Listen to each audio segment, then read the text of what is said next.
think so. Okay. We can both snot together. Yes.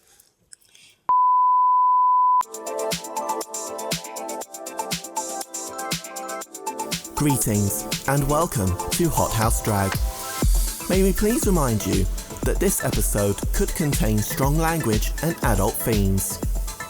So, if that's going to be an issue for you, may we kindly suggest that you off immediately. And now, please welcome your host, the UK's nuclear bombshell of drag and HotHaus CEO, Kenz Blackheart.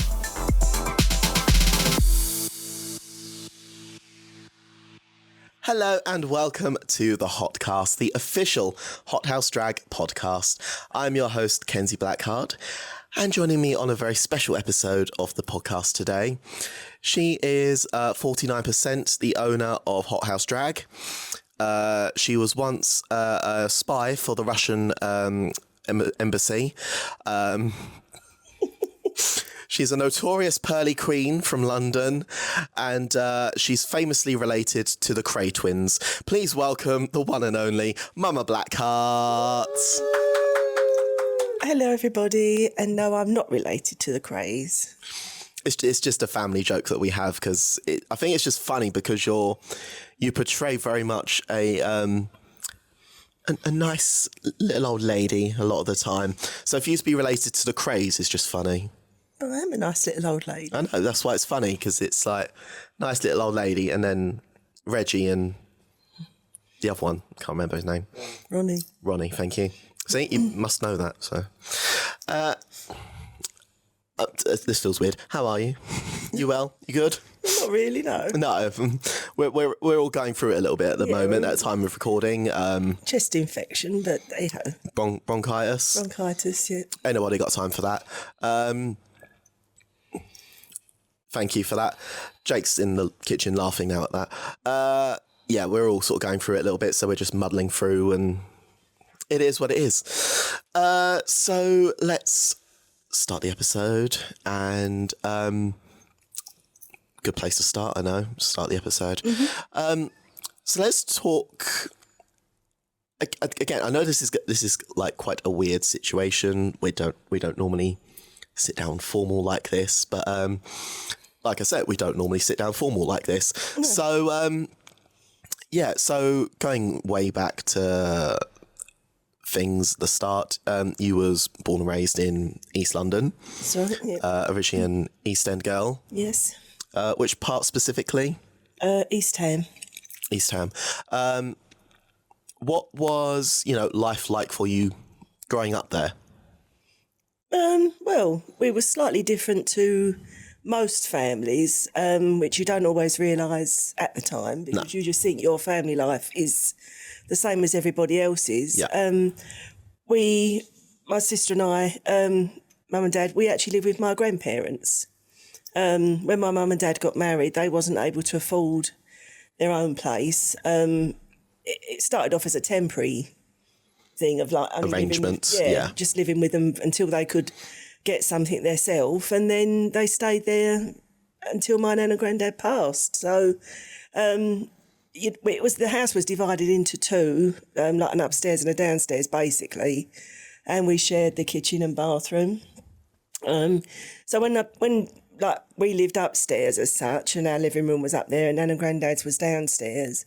So when people used to come round and you used to sort of say to them, go upstairs, I just thought that was normal. Yeah. Not realising that, not everybody lived like that. No. But, it was, just your average childhood, really. Mum and dad did all they could for us and never had a load of money, but, we never was without anything. No. So, really, I suppose a happy childhood, really. Yeah. And obviously quite I suppose it's fair to say, creative one. You, yes. I know the famous stories of you making sort of clothes for your dolls and stuff like that from scraps, really. Oh, yeah, yeah. Sort of, I suppose that's where I kind of get it. My early days, as such, Well, I mean, you come from a family of sewers. Yeah. My dad was a tailor. My mum sewed. She sewed, all our dresses when we was little. She was all self-taught. She made mine and my sister's wedding dresses, all of our bridesmaids for both weddings, and both of her outfits for both weddings. So yeah, she was, you know, just perfection. She made our dresses so comfortable that we was able to wear them comfortably all day. You know, she literally was, and she kept saying, "Don't tell everybody I've made your dress." And I said, "We're proud. We want people to know." Yeah. Because there's not many people that can have their mum make their wedding dress. So, amen. But yeah, no, that was as I say, and as you know, on Dad's side, you know, Nan sewed as well. So it did have to come through, and it did come through quite strongly, obviously, to you. I've sewed as well. Yeah. Again, a lot of it was self-taught. When I had more time before I had children. Children, I don't remember multiple. Well, no, well, it was. But, I'm an only child for context. yes. Probably shows. It was, and it's something I used to really enjoy. And it was also nice that you could go somewhere and not have to worry about wearing someone else having the same as you. Yeah, which is one of the things I like about making my own clothes, etc. And well, this is what I've always said to you. You know, you're going to go to an event or do a show, and no one is going to be the same as you. No, unless they've also by coincidence made theirs to be very much like mine, but that's like 0.001%. Exactly. Yeah. Lightning may strike. And not just sort of, you know, making stuff for dolls and that, but also I understand as a child you had a deep love for Matchbox cars. And I did, yes. Going down to the shop, what was it, every weekend or so? Or every Sunday, yeah. Sunday. Again, because we lived with my grandparents. So one of our little things was there was a newsagents around the corner from us. And they used to have all the little Matchbox cars in the windows. And every Sunday, Grandad used to sort of go around to the shop with us and, right, choose what car you want. So from being a really girly girl with Barbies and Cindy's and everything, then we went to the other end of the spectrum, if you want to call it that, of loving cars and Thunderbirds. And I had my own little toy garage. We had the best car wash. And so things like that I loved, you know. Yeah. It was just, like with you, it was no boys or girls. It was just what you liked. Just duality. It's just variety is the spice of life. Exactly, all of that. Yeah. Which again, I suppose is most likely where I get it. It's maybe. But, I mean, now I'm the girliest of girls, you know, as you get older. But at that point, I loved all of that. I mean, there's even stuff like, I remember when we went to go see like monster truck shows and that, stuff like that, just like the loudness and stuff like that you love as well. Oh, and, yeah.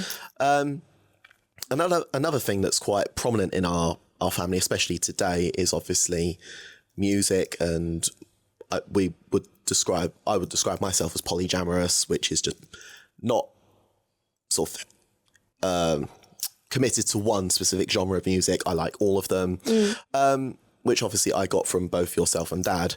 Was music quite important growing up within your household, or was it not until sort of this household that it was? I think, again, it's the same as with music as with, I would say, with television, which when we've sort of talked as a family. Yeah. Programs that you used to watch, really, because obviously then it was only 4 channels. Yeah. One television in like the living room, and Nan and Grandad had their television downstairs. So I suppose we was lucky in a way that if Dad had something on that we didn't want to watch, we could go down and see what Nan and Grandad had on. Yeah. It's not, again, all families could do that. But it was just a case of having to put up with what was on. So my dad loved more sort of big band stuff. Nan and Grandad, my Nan loved Hawaiian music. So, you know, you'd go through their album collections and it'd be sort of Tuana brass. And then it'd be like Hawaiian. My granddad was, I don't ever remember him actually playing in a band, but he was a drummer in a band. Oh, wow. So, again, it sort of skipped generations from obviously his love of performing. It went through to my uncle. He was more the performer. My mum didn't get that at all. I didn't get that at all. And then it's came through to you. So again, it is all in the family. You said that about Nan, Mum, but she played the keyboard. Well, she tried to. She thought she was better than she was, bless her heart. But, you know, we used to have to sit there. Which is where I get that from, probably. Well, yeah, but no, not at all. But no, she just loved it. It was something new for her to learn. But, yeah, no, again, it was the music. I've always been surrounded by music. Perhaps not the music I would have chosen to have listened to as until you get older, sort of thing. Yeah. Whereas today, I would say that sort of, a lot of that music, maybe not the Hawaiian stuff as such, but a lot of that you do still enjoy today. Classical stuff, big band, obviously like Michael Bublé, etc. So sort of pivoting away from like the music as such and going on to your other love, which is of course father over there, shithead. Wompy. We call him Wompy for context, those out there. So when did you two meet?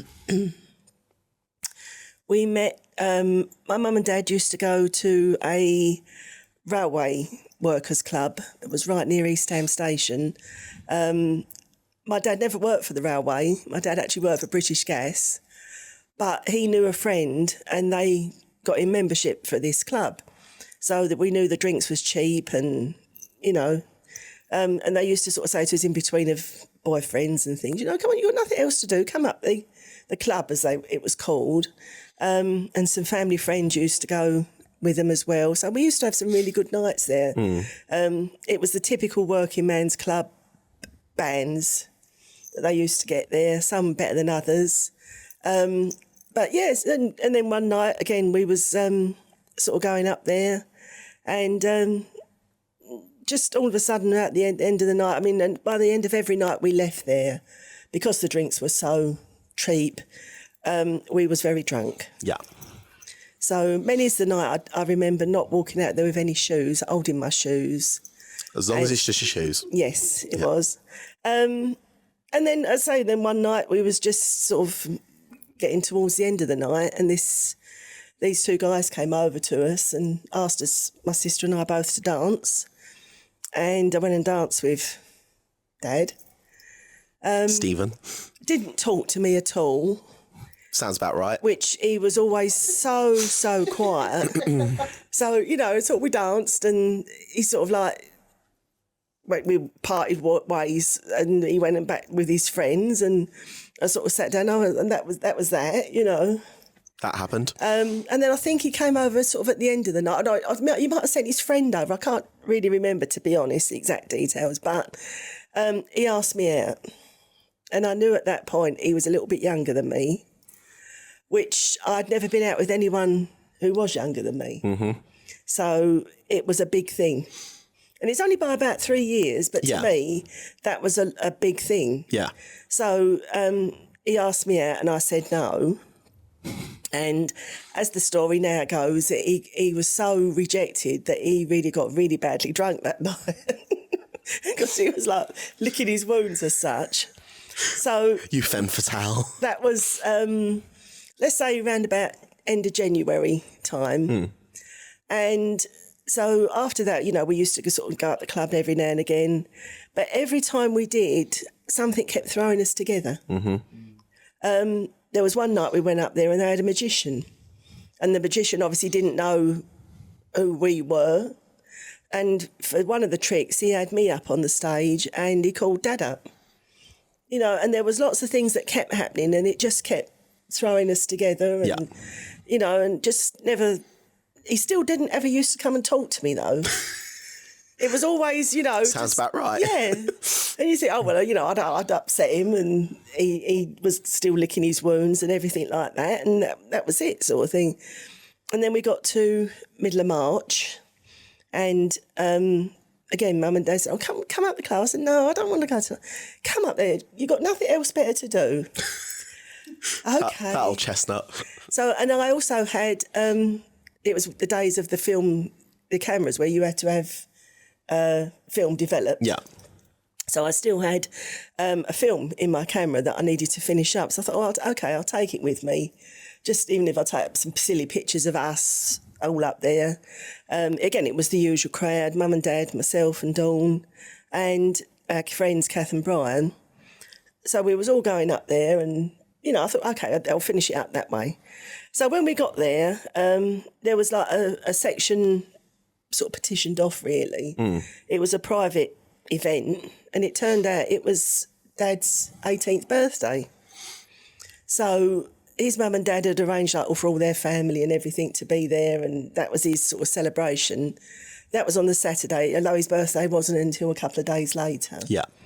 So yeah, we excuse me, we just carried on as we did, getting drunk and stuff like that.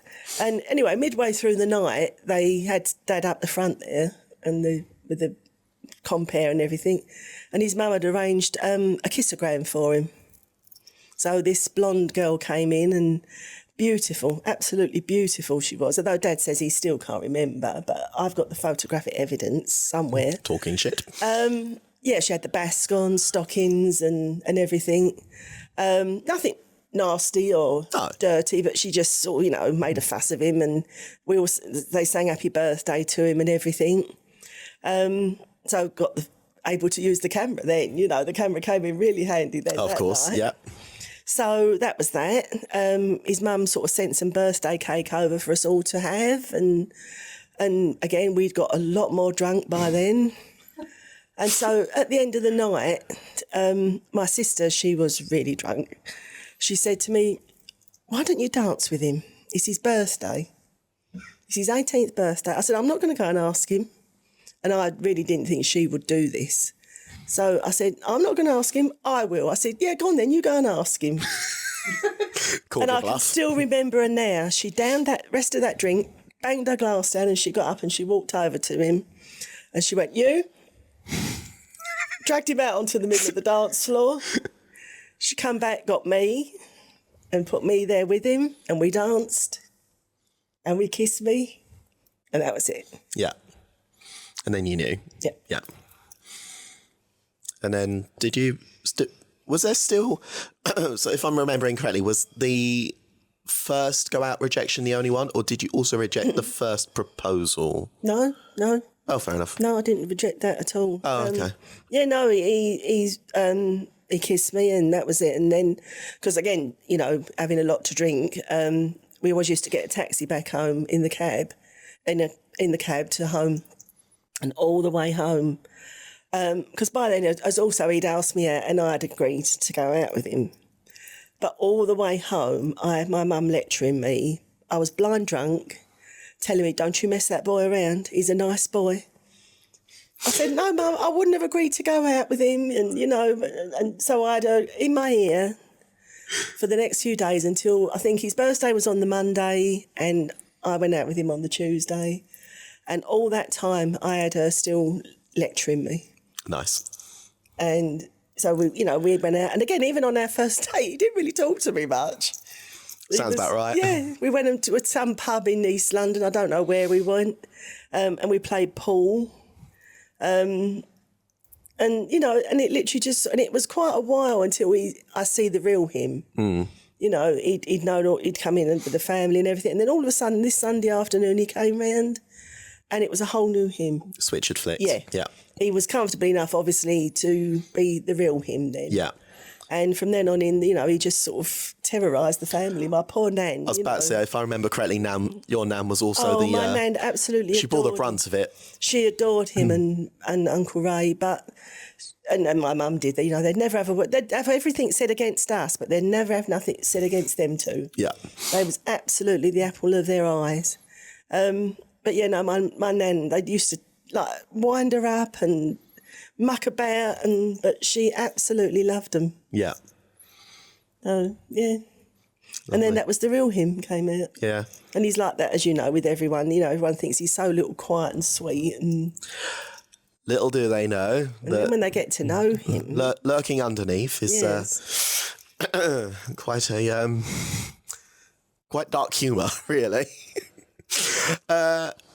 Wrongness as well, I suppose. Really, as well. God, yeah.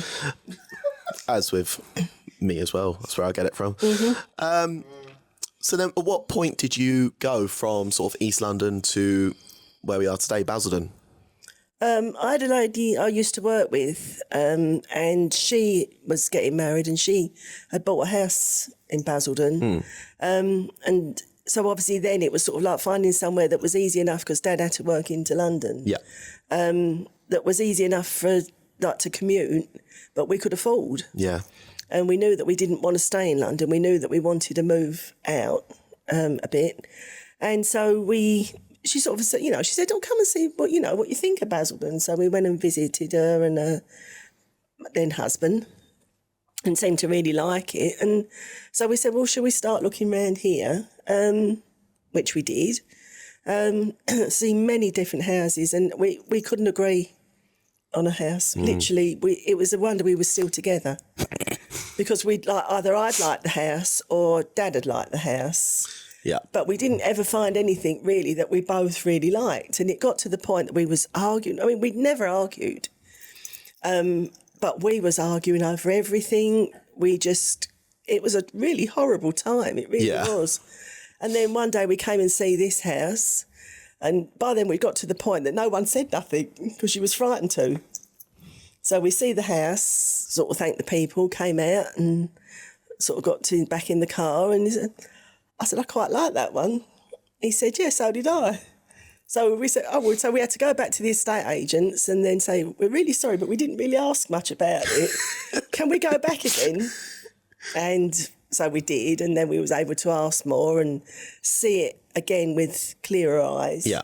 And that was it. We put in an offer, they accepted it, and 42 years later, and we're still here. Yeah, it's this exact house. Yeah. It's a hell of a lot different than it was when we bought it. It was a shell. Yeah. It had nothing.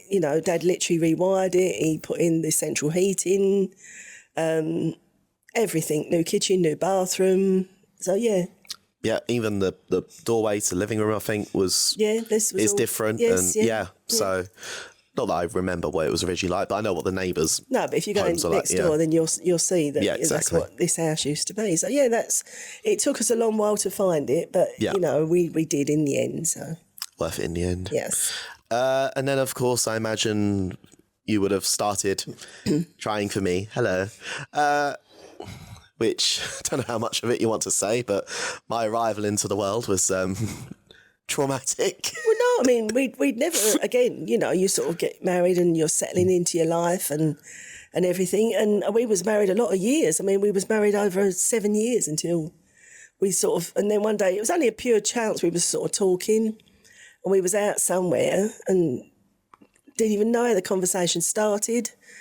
And Dad sort of turned around and said, "Oh, about becoming a parent." And I said, "Well, yeah." I said, "I've never really thought about it." He said, "I'd like to be a dad." I said, "Okay." Well, I mean, by then I was sort of, I'd passed 30. Yeah. So I said, "Well, if we're going to try, then I can't leave it too much longer. We're going to have to try, because I don't want to be one of these." And the older, obviously, the older you leave it, the more of a risk you are and all that sort of stuff. So, we done all the right stuff. I don't know what the procedure is now, but then it was sort of to take stuff like folic acid. Yeah. Which is a natural thing, but it helps with, early pregnancy and getting pregnant and that sort of stuff. So I did all that, tried to do all the right stuff and everything. You had to be off the pill for a certain amount of time for it to be safe to try. So we did literally all of that. And then when we did start trying, I did fall quite quickly. But I couldn't, we didn't want to tell people. And also at that point when I was sort of pregnant, my dad had just long retired. So he was, with his retirement money, he was taking my mum, basically the trip of a lifetime. They was going to New Zealand to see her brother. Yeah. So they had, I think it was 6 weeks in New Zealand, a week in Australia on the way out there, and a week in Hawaii on the way home. And I knew I was pregnant, and I thought, I can't tell them because I didn't want them worrying and everything like that. So I didn't tell them before they went. Excuse me. And while they was away, I did lose that baby. And it wasn't until, they got home and everything, and I told them quite a while after. And my mum was, as you know, Nanny was quite instinctive. Yes. She could pick up on things, and she said, I knew you was. She said, but whether that was true or not, I don't know. Well, even so that your side of the family seems to have an instinct quality, which was obviously passed on to me as well. Yeah. And but again, for soon after, when we could try again, fell pregnant quite quickly, because I'd always said if it didn't happen naturally, it wasn't going to happen at all. Yeah. I couldn't be one of these people that went through IVF and all that sort of stuff. And felt very quickly for you. And again, very conscious to do all the right thing and everything. And then, then we had all the fun of when we gave birth, and someone decided to have a poo inside of me. I always be pooing. Which then puts you in high risk. My blood pressure was going up and down terribly. So I was in high risk the whole time. They had to have a doctor on standby for when you was born because you'd pooed. Got through a bottle of gas and air. It was, literally, when Kenzie came into this world, she had an audience, a big audience. But let's be fair and also remember the true, I suppose, sort of victim of the story, which is Dad, because he missed out on a meal. He missed a meal. So he's never forgiven you for. No. Yeah, it has put a strain on our relationships. Yes. Yeah. I'm kidding, it hasn't. And yeah, like you said, I came into the world and with an audience then. Hello. Yes, you did. What was, I suppose people would want to know, what was I like as a child? What was I like as a... You was lovely. I mean, literally, you used to sleep through the night. I mean, there was not many of these nights where... Still do. People, I'd still be sleeping. Was up trying to get you to go to sleep or anything like that. Yeah. You always was a good boy. Literally had no trouble with you. We had no troubles. Obviously, then as you got older, then you developed your interest into robot wars and all that sort of stuff with dolls, and so we always knew something was there. This one's a bit different. Yes. And so, yes, we knew we was ready.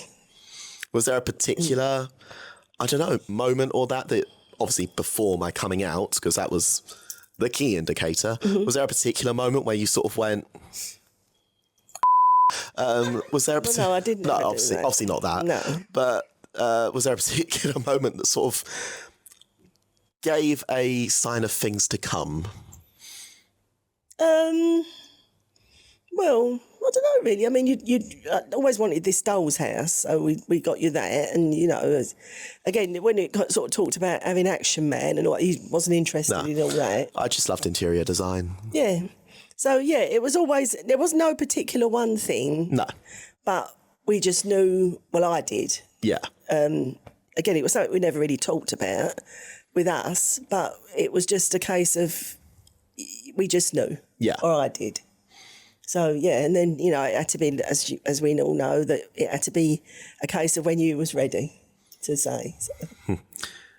Which eventually I did. Didn't want to, did you? No. Even though, like you said, you basically knew already, but I had to be the dramatic one of, I can't tell you. And you're just there like, just fucking tell me. I know what it is, just fucking tell me. Well, we're not so much like that. No, it was a bit more subtle about it. Dad was away on a course, so it was only you and I. Yeah. And you just sort of said, I've got something I've got to tell you. I said, right, okay, then, yeah. But I can't. I said, yes, you can. No, I can't. Yes, you can. Whatever it is, you can tell me. Just dangle the carrot. Yeah. So we had this for about, I don't know how long. It seemed to go on forever. Yeah. Until you finally said it. And then I just sort of held you and said, okay. It's no different whatsoever. You asked me, would I tell Dad? I said, yes. Told him when he came home and he was exactly the same. He held you and... Yeah. Came up to my room when he got home from the course. You told him I was on my computer and he just came up and said, it's all right. Yeah. Yeah. Still says that. It was just a case of, it was something we felt that you had to say. Yeah. We wasn't going to do it for you. We was a little bit, obviously, first of all, wanting to deal with it in the right way. We was very conscious not to rib you about it and things like that. But then, as time's gone on, then obviously now we all just... Oh, yeah. I mean, literally, I give you a free pass. Yeah. You could call me whatever. I know you wouldn't, I give you a free pass. Exactly, you're one of the few people I do. But yeah, I mean, I suppose for anyone out there who is listening and obviously sort of maybe going through similar situations, yeah, I suppose that is kind of a... Excuse me, we're all ill. I'm fine. Yeah, I suppose that is kind of something to bear in mind of just...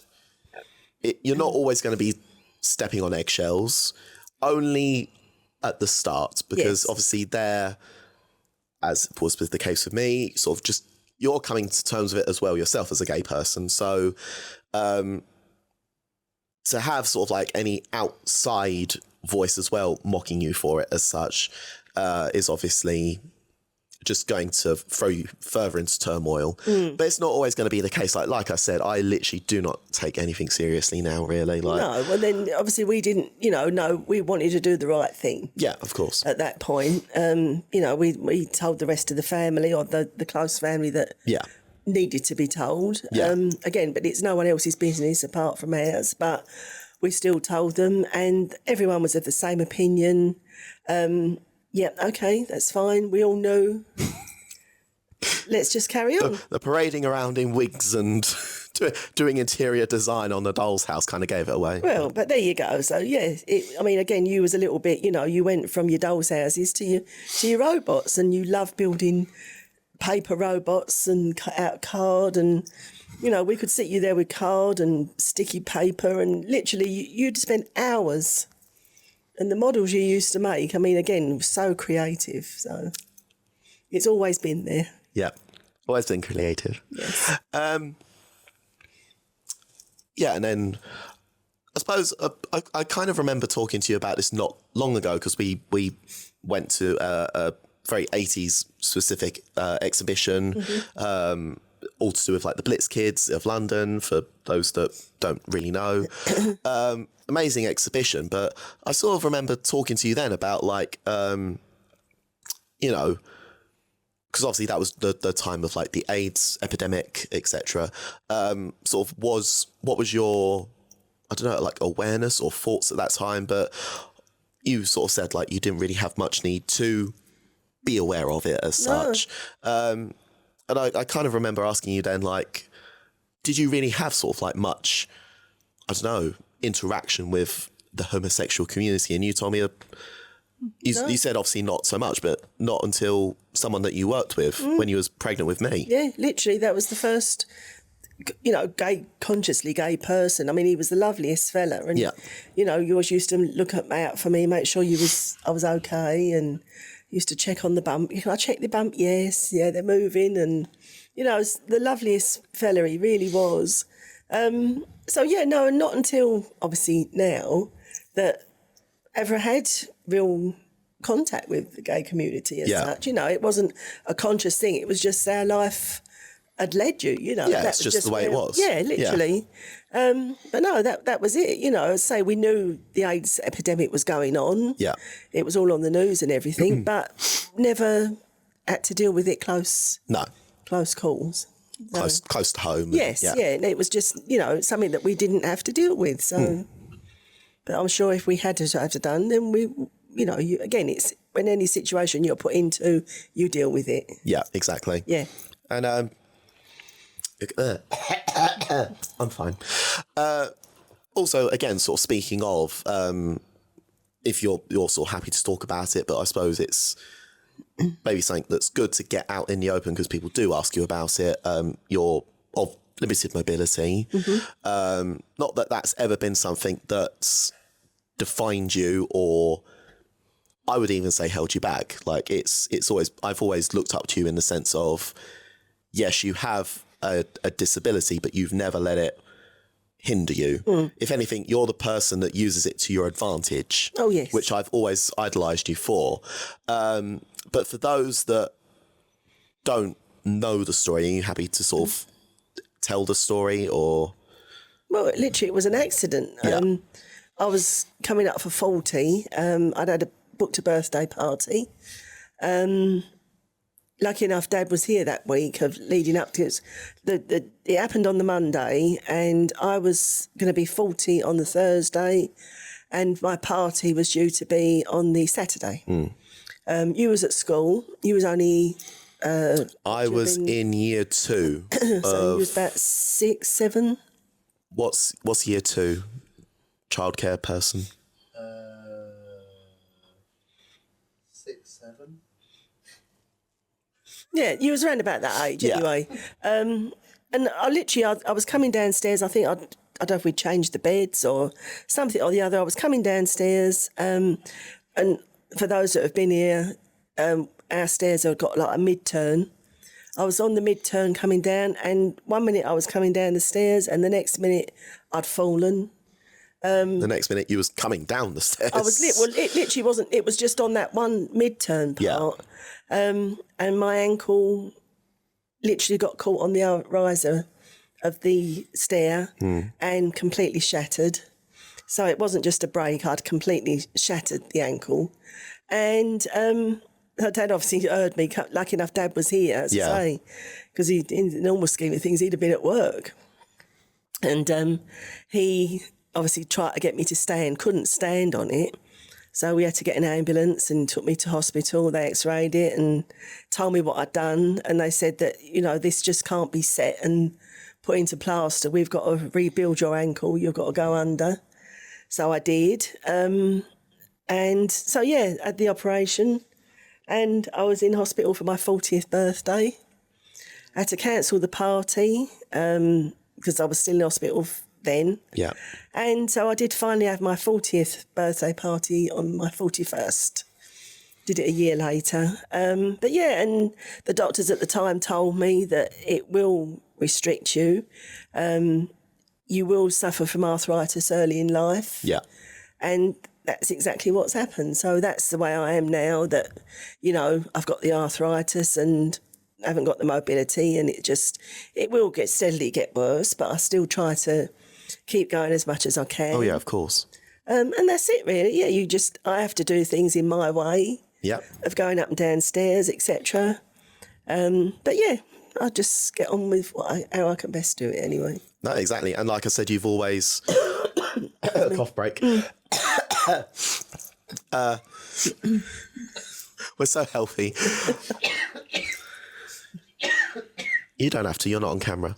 But like I said, you've never let it hold you back. If anything, you always use it as a way to, I don't know, cheat the system, really, sort of, to your advantage. It's only for the fact that if places, offer you a certain place to be as a disabled person, I'm more than happy to accept. No empty offers. No, definitely not. So, I've never done nothing to fraud or anything like that. I've never claimed anything for disability allowances or anything like that. Lucky enough, I was lucky to get my blue badge, which has been an absolute godsend. Yeah. And my access card, which you get your carers and things like that, which is a wonderful thing to have. But that's really it. So, that I'm really grateful for. And so you like the disabled platforms at the O2? Yes, we are regulars at the O2 because of we get nice benefits like the disabled platform, which is lovely, really. Yeah, they are very good there, though. And a lot of places a few places we've been to that I would, I've never been made to feel so bad. Yeah. As being a disabled person, but that's overall on all the things that we've ever done, to actually only have them couple perhaps is not bad. No, and it is also a kudos to the wider world, I suppose. I mean, theatres and everything look after you, and they're also so kind, and so when you're going to a new venue, obviously you don't know where the best place to be, so you've got to be guided by them. But again, it's you just have to put your trust in them. Yeah, a lot of trust in people. Yes. And speaking of, fantastic venues that are very accessible friendly, Hotbox Live, our home venue, and you are, of course, 49% the owner of HotHaus Drag, as we see behind us. I suppose sort of not much really interesting in the story of how you got involved with it. I started it, was becoming progressively more stressed, and then you just sort of started to take stuff off my plate. Well, I'd recently retired from the NHS, and I could see that you were struggling to hold a full-time job down, and all the other stuff that was going on within, building up HotHaus and all your shows and everything. And I just, that's all I could say is, look, if you need me to help you, I will. The final buck stops with you, which it still does, and it always will. Yeah. But if there's anything I can do to help you, then I'm here. And you sort of let me do bits and pieces, and it's gradually evolved from there. So something I'm very proud of what we've achieved. And I mean, we've always worked well together, regardless, like as a mother and son. I know I don't look it right now, but as a mother and son, we have always worked very well together.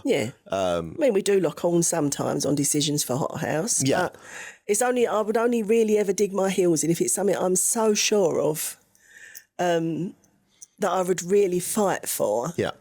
Like when we've had like lip sync for the Crown songs, and you've had one idea, I've had another, and I literally have talked you through the whole way I see the song going, and then lucky enough you did come round to my way of thinking. So, but other than that, would never, obviously interfere, but ideas of how the show's going to go and things, and that's, a joint thing, but again, the final buck stops with you, which it so rightly should.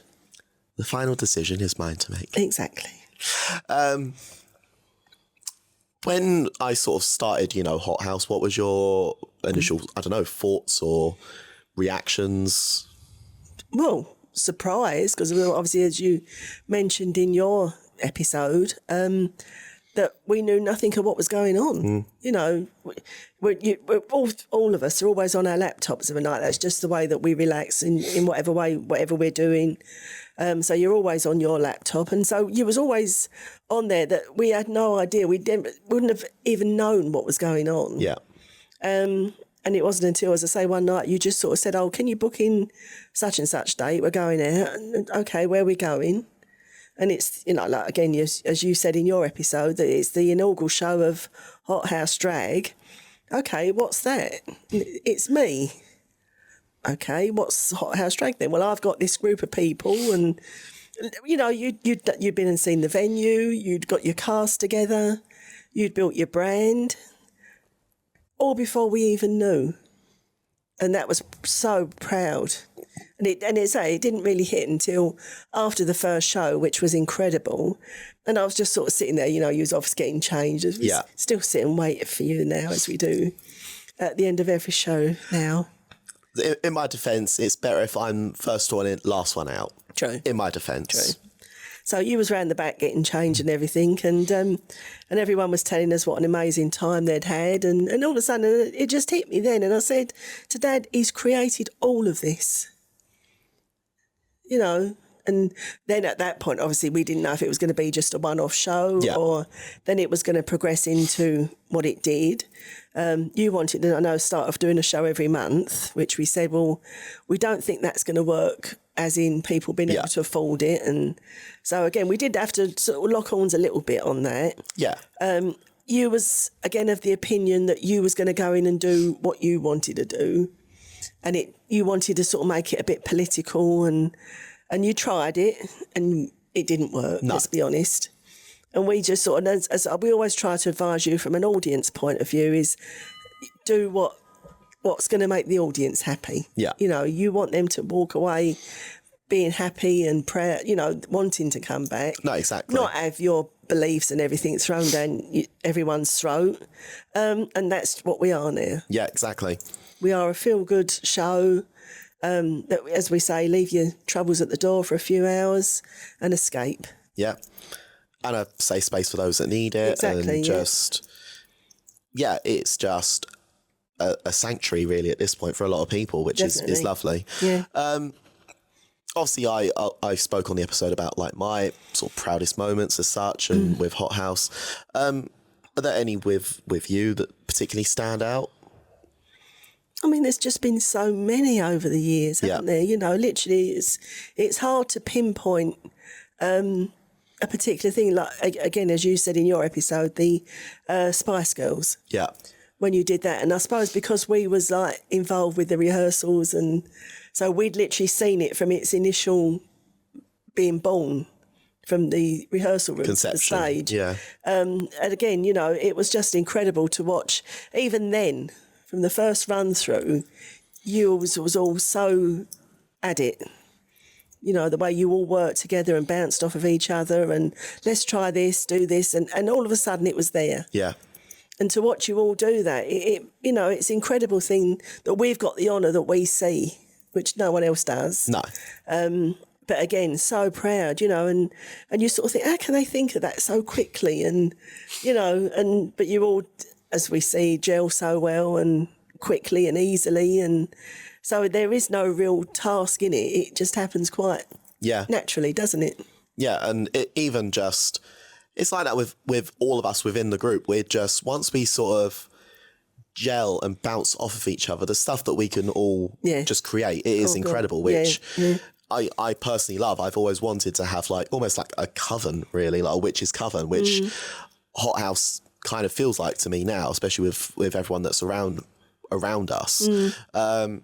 And it is just like a little creative commune, which I also love, so which is always lovely. But it's hard to just, even when I sort of say to people that you've got a drag company, and I don't really know what the right word is to use, you know, as a collective, or, you know, so it's many things, isn't it, really? You know, and you'd always said when you sort of started to do drag and get more seriously into it that, you know, I'd love to have my own show and be able to host people and everything. And obviously the universe was listening, and that's what it brought you, sort of thing, you know. But again, it wasn't just magic. It had to be worked for, and here we are now. So you've worked so hard. A lot of blood, sweat and tears. Oh, God, yes, definitely. Definitely sweat on my part, but... No, it's bits of everything. Yeah. But no, very proud. But a particular moment, no. I guess we'll always think of the because Jake and I was obviously very involved in getting the video done for your third year thing, you know, and which nearly went wrong, but nearly went all tits up. Nearly went all tits. But yes, I had serious words with your boyfriend about that one. So. Yes. Basically, for those that don't know, I'm now going to share the story, but it was obviously all the lead up to the Best of British show and all of that, and we were coming up to the 3-year anniversary of HotHaus, and you obviously were very aware of that fact, so you were more so, well, both of you really, but I think more so Jake. It was Jake's idea to do it. He wanted to do let's do a video, and, you know, if we can get some of the HotHaus family and that to do little messages for Kenzie, and we can sort of show it at the video. Oh, okay, then that's fine. Will you help me? I said, yeah, okay. So, you know, there was so much went into it of, you know, when we was at DragCon, all of a sudden Jake needed the toilet a hell of a lot that day. Kept going off to where's he gone now? He must have gone. He thought he's gone to the toilet again, but he wasn't. He was off. And I was completely oblivious. I just thought his IBS had flared up, but no, I was completely oblivious to all of this. So I played it in such a way which I can, with you, so that he was off getting videos with Cheryl and many of the others there that knew you, Anna and everyone, Licorice and everyone. So you never thought no more of it. And we did all that. Everyone at HotHaus was so conscious of not spilling the beans. They all done lovely videos for you. I think everyone was frightened to talk to you leading up to it because everyone was so frightened of getting it wrong and saying the wrong thing. I did wonder why everyone seemed to sort of hate me at that time, but no. It wasn't, you know, and literally, and then, as I said, leading up, well, then you can take over the rest of the story. Yeah, so I think it was, what was it, like the night before the show? It was only about the Wednesday, perhaps. Something like that, yeah. And I'd been doing all like the usual admin stuff for the shows, etc. So just at that time, I'm just basically going through everything. There's not a stone that isn't unturned. I am very thorough with stuff, especially nowadays, as you learn on the job. And at that time, because Jake and I we were a year or so into a relationship. We had a shared calendar so that, especially at the time, like both of our jobs and what I did and what Jake was doing for work, it was just helpful to know when each of us were available. So we had a shared calendar. It wasn't like the main calendar app on the phone. It was like a separate app, but I had like a widget for it. So it wasn't always in my face, but it was there. And I think it was like this one, and because it was just the widget, you only saw so many days in advance, which I think was also the thing. But obviously, because we were quite close to the show dates, all of a sudden I'm on my phone just checking through everything, and I go scroll past the widget, and all of a sudden there was a thing on the shared calendar of like HotHaus, like Kenz's surprise, surprise, something like that. So I'm going, because obviously I need to know everything with these shows. If there's something I don't know, it's not going to get included, basically. Long story short. But yeah, I need to know everything. And then I think I just turned around to you and I was like, what does this mean, Kenz's surprise? I think I was just about to go up to bed as well, wasn't I? Yes, you were, yeah. So Kenzie sort of looked at me, do you know something about this? And what's that? It says here, Kenz's surprise. So being mum knows exactly how to deal with Kenzie. If you tell Kenzie anything, that's okay. She'll be okay with that. If you say, I can't tell you, she won't let it go. She'll go on at you and she'll try and wear you down until you break, and then you have to tell her in the end. So knowing that, I just sort of said, well, there is something. Do you want to know? And first of all, it was like, no, I don't. So I was going to be good. I said, look, if you want me to tell you, I'll tell you. And if it puts your mind at rest, I'll tell you. Okay, tell me then. Inside, I'm fuming. Absolutely seething. I can't begin to tell you how angry I was. So I said, well, it may not happen, I said, but he was actually talking about, because it's the 3rd year anniversary, he was talking about having some flowers delivered for you and presenting them, coming on stage and giving them to you at the end of the show. I don't know if he's done that, but that's what he was sort of talking about doing. Oh, okay. So with that, Kenzie was fine. Then with that, I got my phone and I sent Jake if I could have written it in bigger letters, I would have done. What have you done? I was so scared. Oh, honestly, if he'd have been here with me, I would have killed him. Yeah. And that's a lot coming from me. But his chalk outline would still be on the carpet. yes, today. and he will never, ever live this down. No. But lucky enough, because we got her off the scent, everything, the show was just incredible. And then they did the stage takeover. There is the video on YouTube of the video and Kenzie's reaction, and we got her good and proper. Oh, I was in pieces after that. Yeah. I was in absolute pieces. Yeah, just because it... So it really was job done. Yeah. But it wasn't an easy job done, but yes. I'll never do something like that again. No. All I can say is God help all of you when it comes to the proposal. And on that note, we shall now go for a quick break and we shall see you right after this. Bye, my lovelies.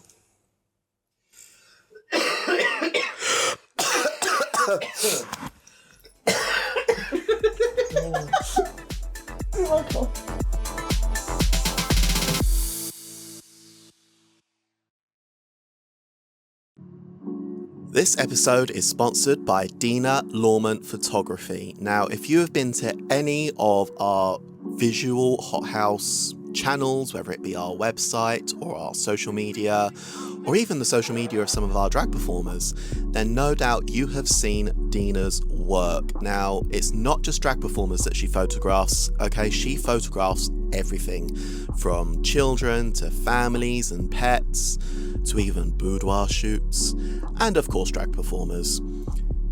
She has her own fully equipped studio in Rayleigh with 15 years of experience and competitive pricing. But if that's not enough for you, our listeners right now can get a 10% discount if you mention HotHaus to her when making a booking. That's Dina Lawman Photography, DeanaLawman Photography, and you can find her on Instagram, Facebook, TikTok, or online, or you can also email her right now at dinalawmanphotography@gmail.com. Thank you for sponsoring our podcast, and be sure to go and get your photos with her right now.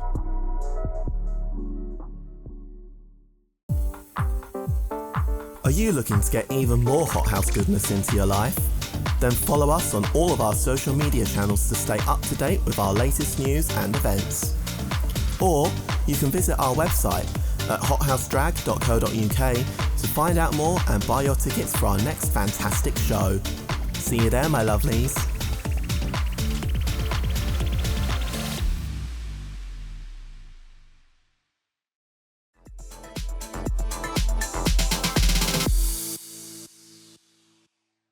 Hello and welcome back to the HotCast. I'm still joined on the sofa by Mumma Blackheart, who has come all the way from that sofa over there, where you can normally find her, but now she's made the arduous journey to this sofa.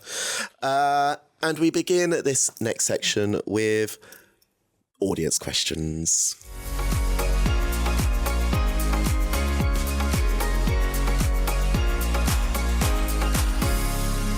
Not that you didn't know that at all, because you're never here for the recordings. But No.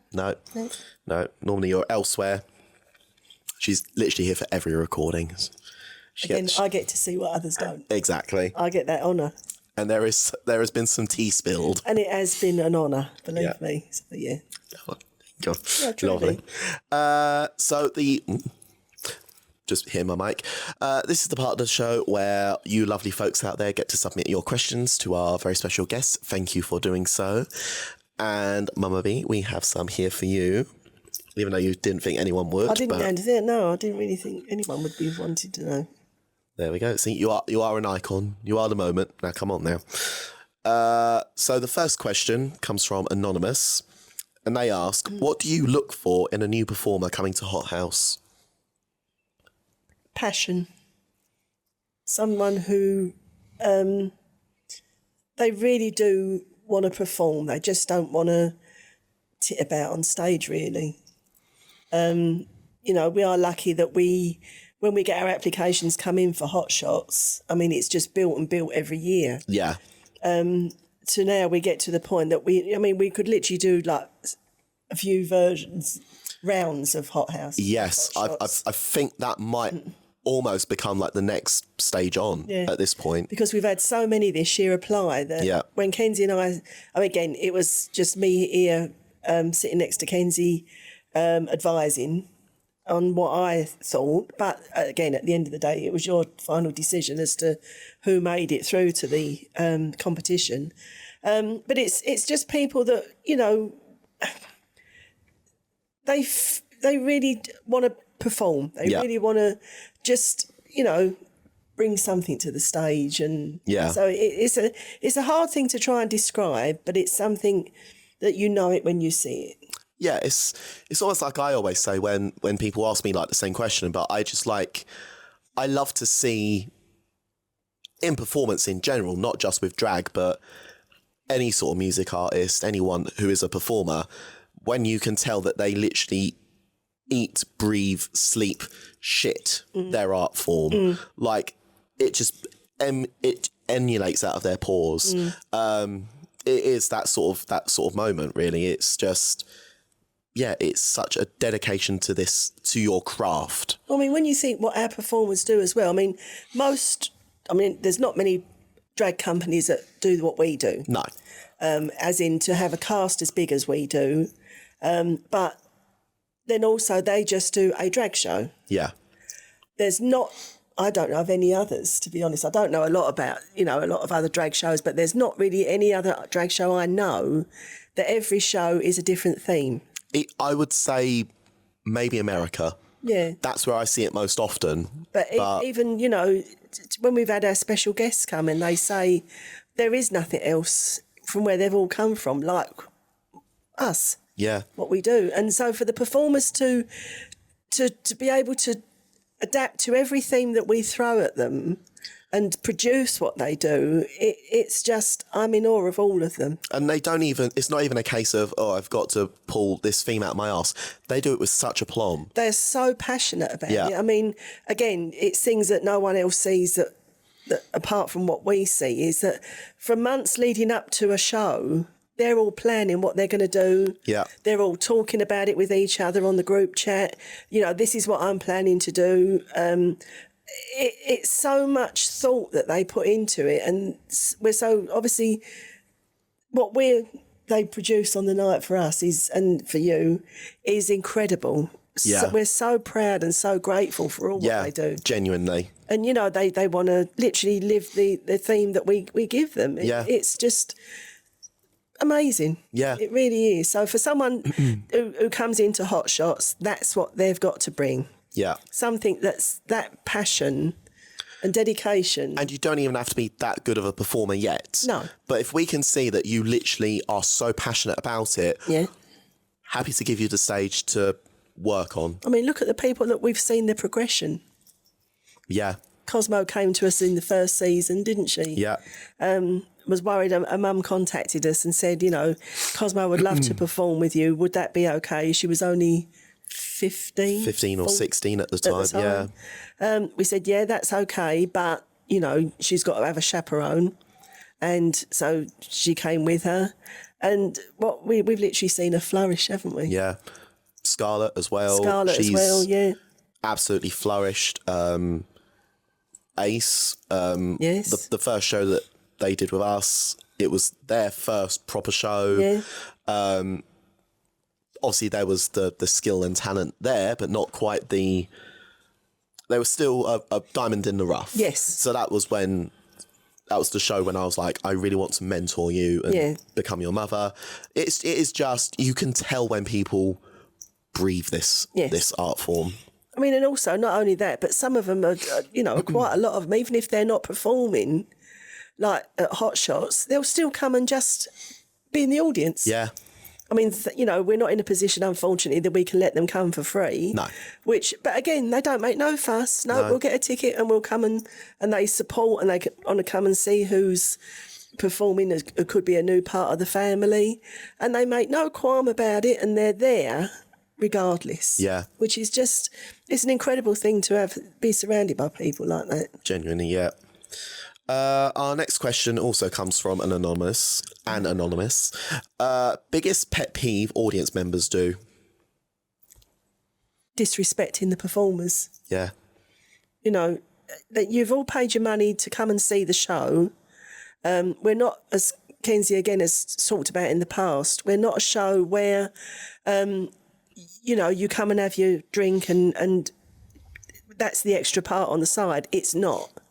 We give a show, we give a performance, a whole production. That's what you're coming for.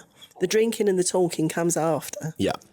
You know, we do. Or during the intervals. Or during the two intervals, yeah. So it did get to the stage of a little bit where it was starting to creep in a little bit. Yeah.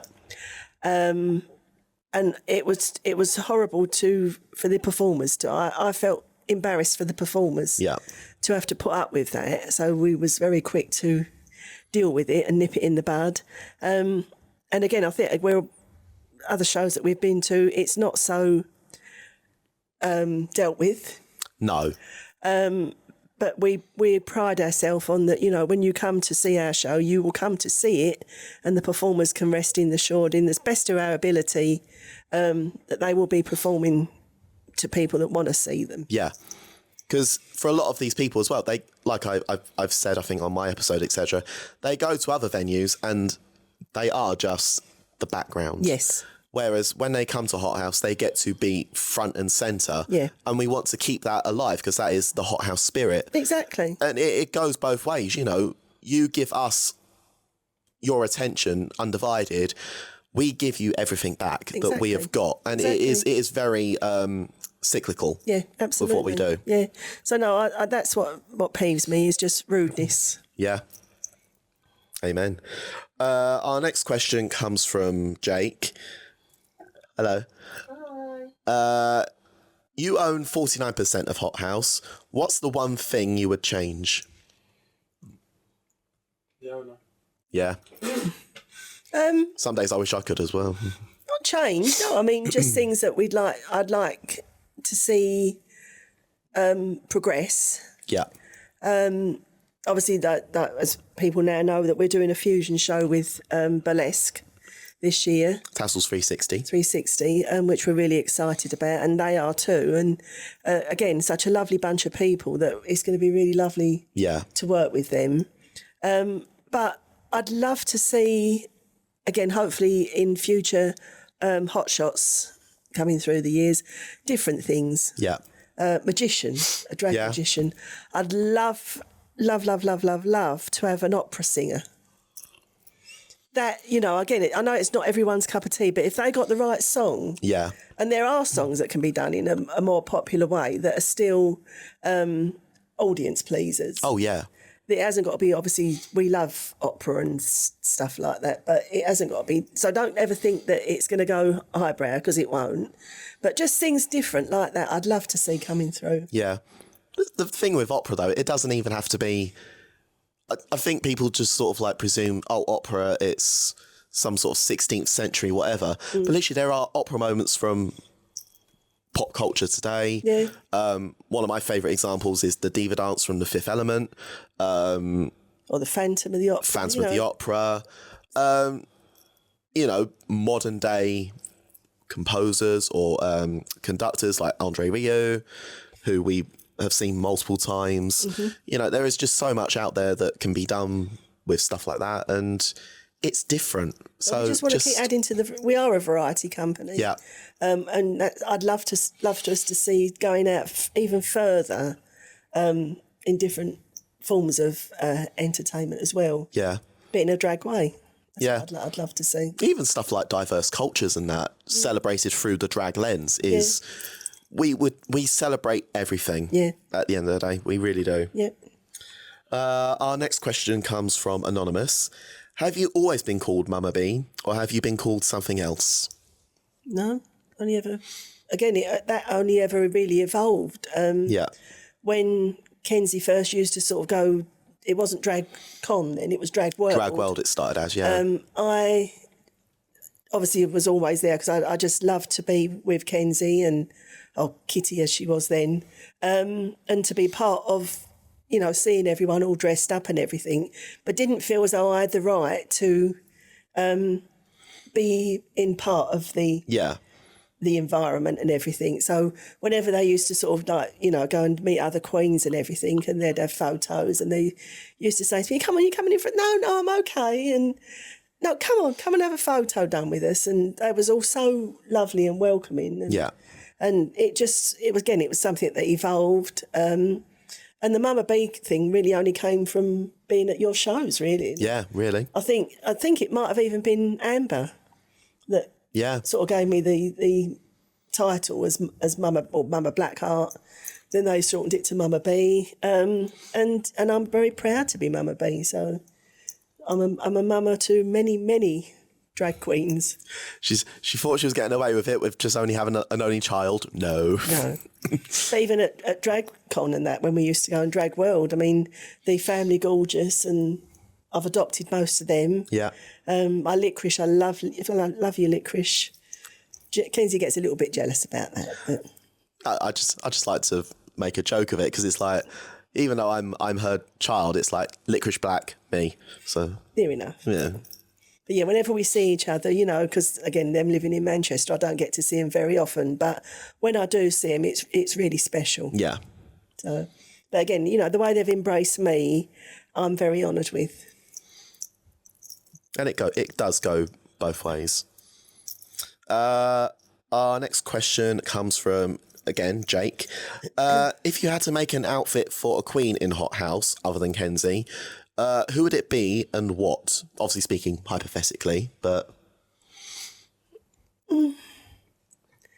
I don't know, I can't really say for one whole outfit of that. I'd love to see, I mean, you know, they all wear their gorgeous outfits and everything, but I'd love to see some of them wearing gowns more. I do love a gown. Yeah. Sometimes, you know, the song that they do would fit a gown. And that's just something I would say, again, not the designing part of it, that's not my department, that's yours, but I could really just see some of them wearing gowns more. Yeah. And I'd love to see that, just on the odd occasion.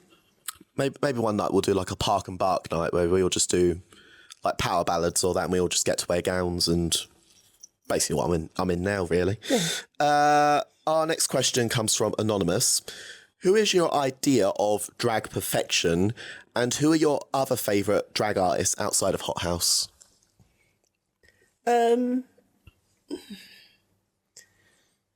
Drag perfection, I mean, really, it is HotHaus, in all honesty, because we've seen many other queens perform who are not part of HotHaus, who are bigger names, and I've told you many occasions, haven't I? And Yeah. I've said, all what they've done is no better than what you all do, Yeah.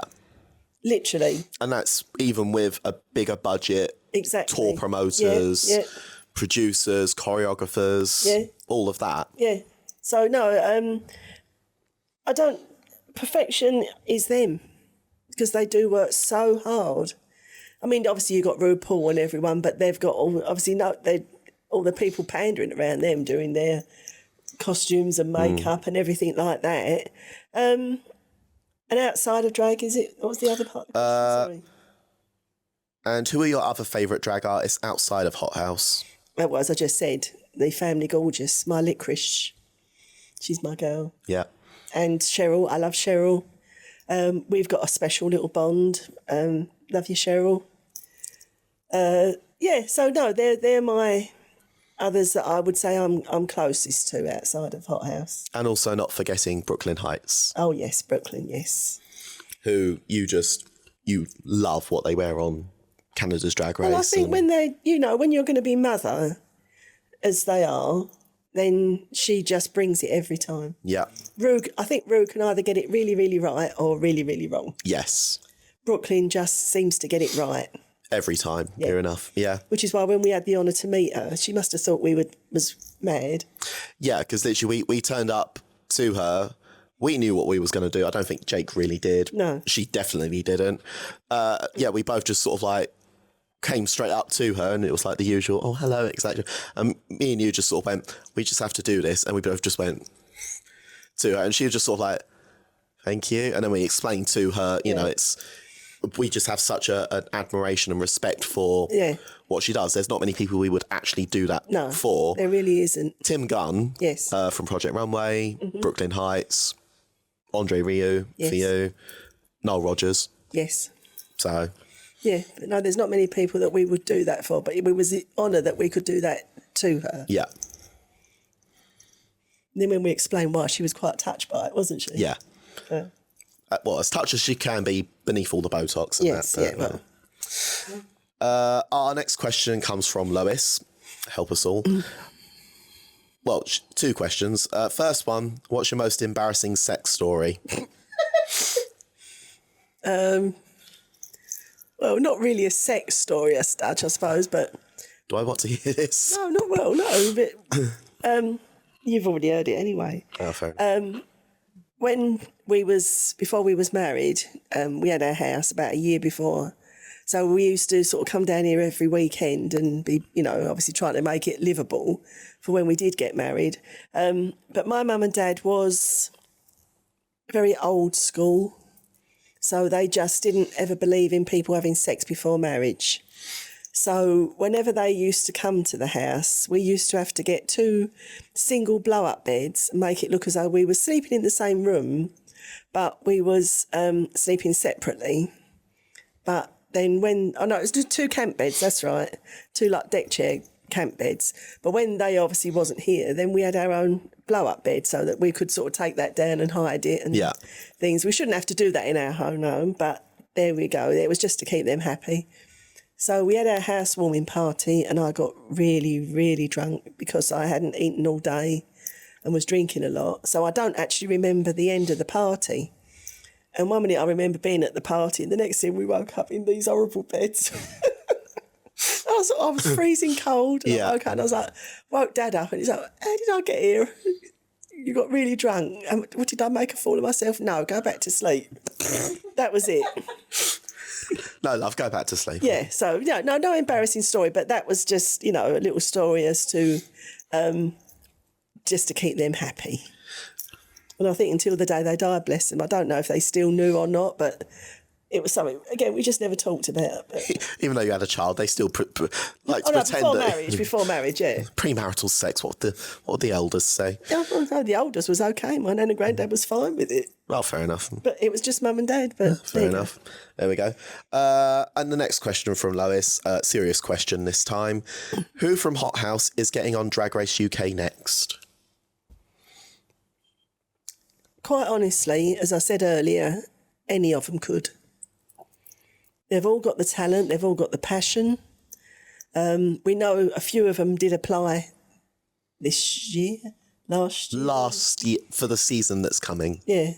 And I genuinely thought that a couple of them would have genuinely got on. Yeah, same. But they unfortunately didn't. So we're a little bit thinking, well, okay, who has actually got on this year? Yeah, it is a little bit sort of, well, what monstrosities have they... Who have they actually taken on? This time, yeah. But in all honesty, I can't say one particular person, but any of them who wanted to do it could. The next question comes from Tom. If you didn't already have a gay child, which Cher song would you play to really make them gay as fuck? Well, I can only say my favourite one of Cher, which is Believe. A classic. Which is quite a gay song, isn't it? Would you say? Yeah. I mean, there's not much that Cher's done that isn't for the gay community, I suppose. It's Cher. No, that when we see her, that was the one thing I was really looking forward to when she done that one. I mean, there's quite a lot of other Cher songs I do love, but that's my favourite, so that's what I would say. Fair enough. The next question comes from Anonymous, another hypothetical. If you had to lip sync for your life, what would be the song you'd want to do? Valerie by Amy Winehouse. I love to sing, obviously not very good at all. But if I'm out there ironing and I've got the music on, I do love to sing. And that's my one I would really, I'd love to belt. Your karaoke song? Yes, yeah. And the final question comes from Elle. If you was to be put into full drag, what would be your dream look? Again, a gown. Very smoky eye. I mean, Kenzie did, I don't know if she's ever told any of these stories before, but Kenzie, when she hadn't been doing drag very long, did try to put me in drag, which was horrible. It didn't come out very well at all, which even Kenzie will admit to. Rough. Yes, it was really rough. Woof. Yes. So, hopefully she's never done it since. We've never really sort of had the chance to, or for whatever way, but maybe one day she will again, and hopefully it'll be a lot of improvement. Well, hopefully, as we can tell from my episode, it has improved from what I did on Jake. Yeah, so definitely. And that is the final audience question. Thank you, everyone who submitted your questions. Thank you. Quick cough break. As we now go on to the hot seat.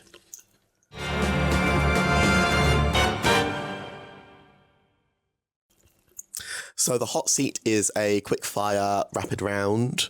All I need you to do is answer to the best of your ability the questions that I have here. Are you ready? Yes. Not that you haven't heard all of these 1,000 times already. Still don't make your answers any easier. No, it don't, but still. What is your favourite word? Fart. A family favourite? Yes. If we could have like the new Hunt family crest, it would be fart. Yeah. Somewhere on it. Fart. Not just like Fart. it's like fart. Fart. You have to do a fart with a W. Yes. A bit like me with boob, but it has to be like hard O, boob. Yeah, but you've got to have a W in it. Boob and a fwat. Fwat. There we go. What is your least favourite word? I think everyone who knows has been to HotHaus shows and who knows me, it's the see you next Tuesday word. Yes. I hate the word. They're all very good that they hardly ever use it around me. They do, which is fine. But yeah, that's the one I hate. Even myself, I do apologise when I use it. Yes, I know you do. Yeah. It's just respect. And they all do. A lot of them do when they do use it. It is just respect. It's just that I hate the word. I'm not a prude in any way, shape or form, but it's just a word I hate. So. Yeah, fair enough. What turns you on creatively, spiritually or emotionally? I mean, I love to, when we do our stuff for like the show themes. Yeah. And you get a theme and then you've got to run with it. So to work on something like we did for Houstonbury this year, getting the artwork done, I sort of said to Kenzie, because she loves to do obviously a lot of the stuff herself, I said, but please let me, I've got such an idea for this, please let me do it. And for the disco show last year, Yeah. I said, I can see this, what I want to do. And I managed to create what I wanted. And you was really pleased with them, wasn't you? So yeah, it's something like that I love to do. Just good design. Good design, yeah. To actually sort of like what you see in your head, to actually make it come into fruition. Yeah. You know, that what you've seen there, it really can make it happen, yeah. Yeah. In the same regard, what turned you off? Again, as I spoke about earlier, rudeness. Yeah. I think since lockdown, not just, you know, everywhere that we've been, whether it be cinema, theatre, everywhere, anywhere social, seems that people have forgotten how to behave. Yeah. Just rudeness without thought for others. I hate that. Amen. What sound or noise do you love? I love rain. Funny enough, it's doing it now. Yeah, we've literally got rain right now at time of recording. But I love it when you're in bed all snuggled up and then it's cold outside and you're all snuggled and warm and the rain's just beating on the window. Yeah. I love that. What sound or noise do you hate? I hate Dad whistling when he's doing that noise. Yeah. Because he does that just to wind me up. Yeah. He's doing now. He likes to provoke. Yes. I hate when you're at a theatre or somewhere and people are rustling sweet wrappers. Yeah.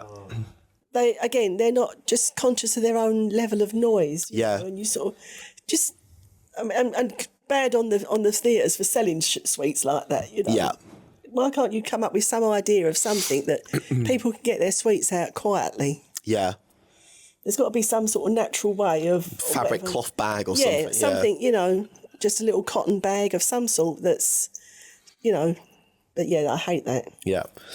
What profession other than your own as a retired lady? Excuse me. Sorry, I'm so sorry. What profession other than your own as a retired lady would you like to attempt? Well, not nowadays because I'm just happy doing what I do for Kenzie and that. But I would have loved to have been some sort of event planner.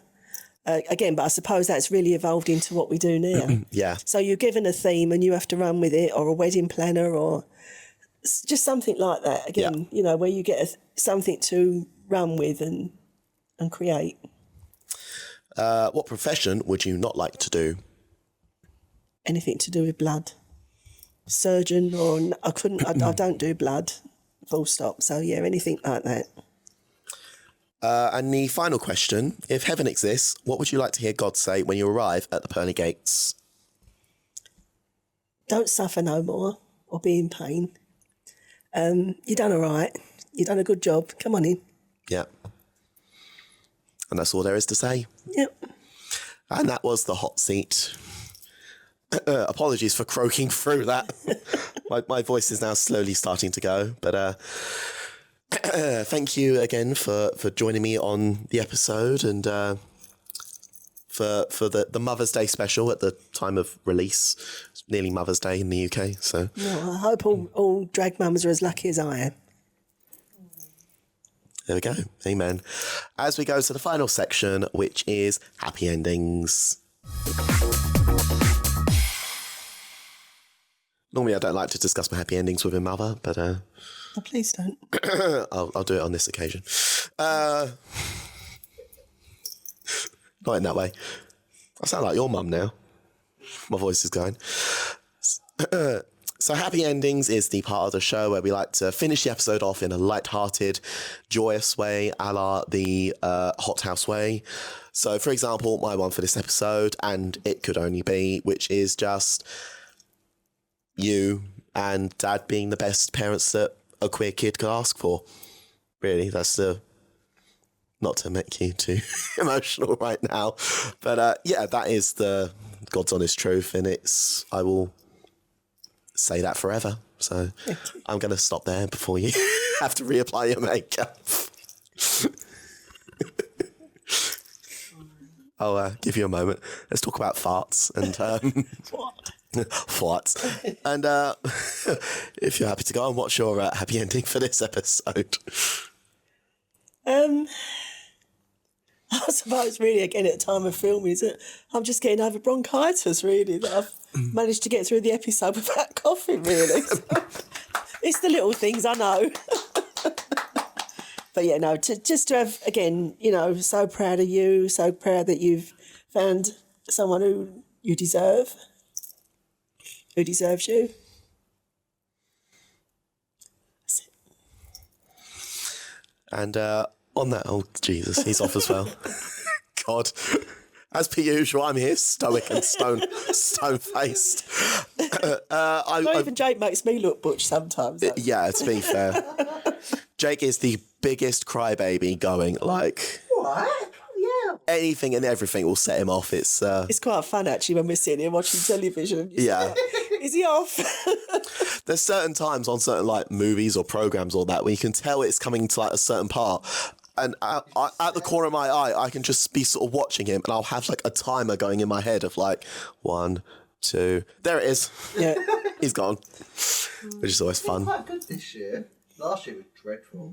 but no, so I'm the soppiest of soppy, but he makes me look butch really. So But again, he had to balance out with exactly, yeah. Mrs. Cold Heart Stone-Faced. No emotions.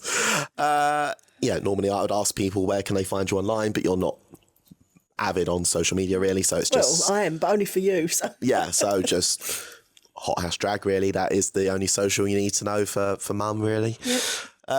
And like I said, HotHaus Drag, please be sure to come and follow us on our journeys and Yes, what we're please do. doing. And please buy your tickets early. Yes, please buy your tickets early. We would love that if people could buy their tickets more early, because we get grief from people, Hotbox asking us, Yeah. and then we say, well, we don't really know at the moment, and so if you are able to buy your tickets a little bit earlier, then you'll be helping us and Hotbox very much. So we know how to staff. Thank you so much. Thank you. And on that note, we shall now love and leave you. Please be sure to join us on the next episode when we have got... Who have we got? We've got Bill Bailey. He's coming along to show us how he plays the theremin. And after that, we have got... Shui Gatwa, who is going to be talking about reprising his iconic role in sex education. So, be sure to join us for that. I'm off to down a bunch of strepsils, and we shall see you on the next episode of the HotCast. Bye, my lovelies. The HotCast is a HotHaus Drag UK production, hosted, produced and edited by Kenzie Blackheart. For more information, visit hothausdrag.co.uk or search for HotHaus Drag UK on your chosen social media site. Thank you for listening.